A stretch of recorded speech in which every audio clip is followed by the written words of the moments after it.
स्वागत है आप सभी का हमारी ह्यूमन साइकोलॉजी से जुड़ी एक और वीडियो में। आज फिर से जबरदस्त वैल्यू ऐड करेंगे आपकी लाइफ में। नंबर 14। दोस्तों, आप जब दुखी होते हो या फिर आपका मूड बिल्कुल खराब होता है, तब आप क्या करते हो? साइकोलॉजी की एक स्टडी में पाया गया है कि ऐसी स्थिति में ज्यादातर लोग या तो चीजों को किसी के साथ शेयर कर देते हैं या फिर बस जैसे तैसे अपने अंदर दबा के रखते हैं और ओवर थिंकिंग करते हैं। लेकिन साइकोलॉजी का कहना है कि अगर आप ऐसी स्थिति में अच्छा महसूस करना चाहते हो तो 30 से 45 मिनट के लिए बिल्कुल खाली बैठ जाएं। ना ही फोन, ना किसी से बात करना, ना किसी और टाइप की ओवर थिंकिंग। बस शांति से खाली बैठ जाएं। आपको अच्छा लगने लगेगा क्योंकि इस स्टेट में आप अपने अंदर झांक के देख पाते हो। नंबर 13। इस फैक्ट में आप जानेंगे कि आजकल के फ्रेंडशिप रिश्ते कैसे शुरू होकर खत्म हो जाते हैं। छोटी सी बात से शुरू होते हैं आजकल के रिश्ते, यानी एक मैसेज या फिर 2 लफ्जों से शुरू होती है ये कहानी। शुरू में गुड मॉर्निंग से गुड नाइट तक चलती है बातें, फिर धीरे धीरे पूरे दिन होने लगती है बातें, फिर बनता है प्यारी दोस्ती का रिश्ता। ये रिश्ता कुछ सालों तक चलता है, फिर अचानक दोनों एक दूसरे से होने लगते हैं बोर। फिर बस दोनों के बीच रह जाती हैं काम की बातें, जो पहले घंटों की हुआ करती थी, क्योंकि 2 दोस्त में से एक की लाइफ में आ चुका होता है एक नया इंसान। और फिर से यही साइकिल, अनजाने से फ्रेंड, फ्रेंड से बेस्ट फ्रेंड, बेस्ट फ्रेंड से बेस्टी और बेस्टी से अजनबी।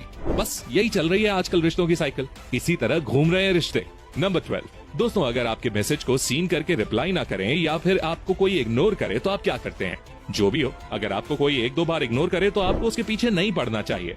मैक्सिमम लोग परेशान हो जाते हैं और बार बार मैसेज या फोन करके ओवर थिंकिंग करते हैं, लेकिन आपको ऐसा नहीं करना है, क्योंकि अगर आप ऐसा करेंगे और उस इंसान ने आपको और इग्नोर किया तो आप पहले से ज्यादा दुखी हो जाएंगे और आपका सेल्फ एस्टीम यानी आत्मसम्मान भी कम हो जाएगा। नंबर 11। दोस्तों, मैक्सिमम लोगों को लगता है कि जो लोग मेल जोल नहीं करते या फिर लोगों के बीच में नहीं जाते और अकेले रहते हैं, वो एक्चुअल में बुरे या सोसाइटी से अलग थलग होते हैं।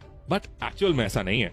साइकोलॉजी का कहना है कि ऐसे लोग सबसे ज्यादा लॉजिकल थिंकिंग वाले होते हैं, जिनको फालतू का ड्रामा करना, फेक स्माइल देना, फेक कॉम्प्लीमेंट देना बिल्कुल पसंद नहीं होता है। यानी ये नकली बनना बिल्कुल भी पसंद नहीं करते। इनकी फिलॉसफी होती है कि जैसे हो बिल्कुल वैसे ही शो करो। नंबर 10। दोस्तों, अगर कोई इंसान पॉपुलर नहीं है तो वो फेम के पीछे ज्यादा भागेगा, और वहीं दूसरी तरफ अगर वो फेमस हो भी जाता है तो वो प्राइवेसी चाहेगा, यानी वो चाहेगा कि वो ज्यादा लोगों की पहुंच में ना हो। इस तरह अगर कोई व्यक्ति सिंगल है तो वो रिलेशनशिप में पड़ना चाहेगा, और कोई अगर रिलेशनशिप में है तो वो ट्राई करेगा कि वो उससे बाहर निकल जाए। इस तरह बात ये है कि मिल गया वो मिट्टी है और नहीं मिला वो सोना। तो आपको आपकी लाइफ में जो भी चाहिए बेशक उसके लिए मेहनत करो, लेकिन उसे लेकर बिल्कुल ज्यादा सीरियस नहीं होना है और खुशी खुशी रहना है। नंबर 9। दोस्तों, ह्यूमन साइकोलॉजी का कहना है कि आपको किसी भी रिलेशनशिप या इंसान के लिए रोना नहीं चाहिए, क्योंकि जिसके लिए आपको रोना पड़े वो आपके लायक नहीं है, यानी वो आपको डिजर्व नहीं करता। और एक्चुअल में जो आपके लायक होगा वो आपको कभी रोने नहीं देगा। तो कभी भी किसी इंसान के लिए रोइए और सैड मत होइए, उसे खुशी खुशी जाने दीजिए। शुरू में मेंटल पेन होगा, लेकिन बाद में मेंटल पीस भी मिलेगा। नंबर 8। दोस्तों, लड़के लड़कियों की प्रेजेंस में ज्यादा सेंसिटिव होते हैं, जबकि लड़कियों को कोई ज्यादा फर्क नहीं पड़ता कि लड़के उनके आसपास हैं या नहीं। ये चीज आपने भी नोटिस की होगी कि जब कुछ लड़के एक जगह ग्रुप में होते हैं और कोई एक लड़की बाहर से एंट्री मारती है तो उनमें से ऑलमोस्ट सब अपने बाल, कपड़े वगैरह सही करने में लग जाते हैं, जबकि एक्चुअल में लड़की को किसी से फर्क ही नहीं पड़ रहा होता है। और इसी तरह कुछ लड़कियां एक जगह पर हों और कोई एक लड़का एंट्री मारे तो लड़कियों को कोई फर्क नहीं पड़ता। नंबर 7। दोस्तों, साइकोलॉजी का कहना है कि लड़के अपने मेल फ्रेंड्स के साथ बहुत ज्यादा खुले खुले रहते हैं और लड़कों को इससे कोई प्रॉब्लम नहीं होती, जबकि लड़कियों के केस में तो बिल्कुल उल्टा होता है। जैसे लड़के अपने फ्रेंड्स को कभी मजाक में मार भी देते हैं, गाली वगैरह भी देते रहते हैं, तो ये सब उनके लिए नॉर्मल है।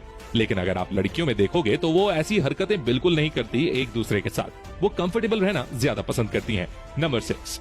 दोस्तों, साइकोलॉजी का कहना है कि एक इंसान को आप कितना ही कंफर्ट और कितनी ही सुख सुविधाएं क्यों ना दे दो, वो उसमें भी कोई ना कोई प्रॉब्लम या कमी ढूंढ ही लेगा। और ये हमारे बेसिक ह्यूमन नेचर में है। हमारी इसमें कोई गलती नहीं है, क्योंकि हमारा माइंड जो है वो 100% संतुष्ट कभी रह ही नहीं सकता। एक रिसर्च में पाया गया है कि इंसान को चाहे जितने ही रिसोर्सेज क्यों ना दे दो, उसको कितना ही कंफर्ट क्यों ना मिल जाए, उसकी हैप्पीनेस और सैटिस्फैक्शन 70% से ज्यादा होती नहीं है। यानी हम हर वक्त पूरी तरह से खुश नहीं रह सकते। नंबर 5। दोस्तों, लड़के लड़कियों के कंपैरिजन में पैसों को अच्छे से मैनेज करते हैं। एक सर्वे किया गया और उसमें पाया गया कि 58% लड़के दूसरों से पैसों को सही से यूज करने के बारे में बात करते हैं, कि पैसों को कैसे सही से स्पेंड करना चाहिए। और दूसरे एक सर्वे के अकॉर्डिंग 45% लड़के यंग एज या बहुत कम एज से ही पैसों को सही से यूज करने को लेकर कॉन्फिडेंटली बात कर रहे थे। इस तरह रिसर्च ने ये कंक्लूड किया कि लड़के लड़कियों के कंपैरिजन में पैसों को मैनेज करने में अच्छे होते हैं। नंबर 4। दोस्तों, क्या आपको पता है कि आपके किस हाथ के नाखून तेजी से बढ़ते हैं?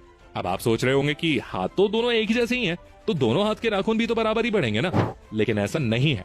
एक इंसान जिस हाथ से लिखता है उस हाथ के नाखून दूसरे हाथ के कंपैरिजन में ज्यादा तेजी से बढ़ते हैं। नंबर 3। दोस्तों, क्या आपको ये पता है कि आप भोजन करते टाइम अपने मुंह के कौन सी साइड ज्यादा भोजन चबाते हैं? तो आपको बता दें कि लेफ्ट हैंड वाले लोग भोजन करते समय लेफ्ट साइड अपना ज्यादातर भोजन चबाते हैं और राइट हैंड वाले लोग अपना ज्यादातर भोजन मुंह की राइट साइड चबाते हैं। आपको बिलीव नहीं हो तो अगली बार भोजन करते टाइम आप नोटिस कर सकते हो। नंबर 2, दोस्तों, बहुत से लोगों को ईयर वैक्स यानी कान में जो चिपचिपा पदार्थ पाया जाता है उसकी गंध अजीब लगती होगी या ऐसा कहते हैं कि खराब लगती होगी। लेकिन ये ईयर वैक्स कानों के लिए बहुत ही जरूरी है क्योंकि ये कानों को बैक्टीरिया से बचाती है और बाहर की धूल मिट्टी जैसी गंदगी या कीड़ों को कानों के अंदर जाने से रोकती है। नंबर 1, दोस्तों, क्या आपने सोचा है कि कुत्ते अपने मालिक को और छोटे बच्चे अपनी माँ को कैसे पहचान लेते हैं? साइकोलॉजी का कहना है कि इसमें सबसे बड़ा रीजन है इंसान की महक या स्मेल का। सभी इंसानों के शरीर की महक अलग अलग होती है और इसी के कारण कुत्ते इंसानों और छोटे बच्चे अपनी माँ को पहचान सकते हैं। तो आज के लिए बस इतना ही। उम्मीद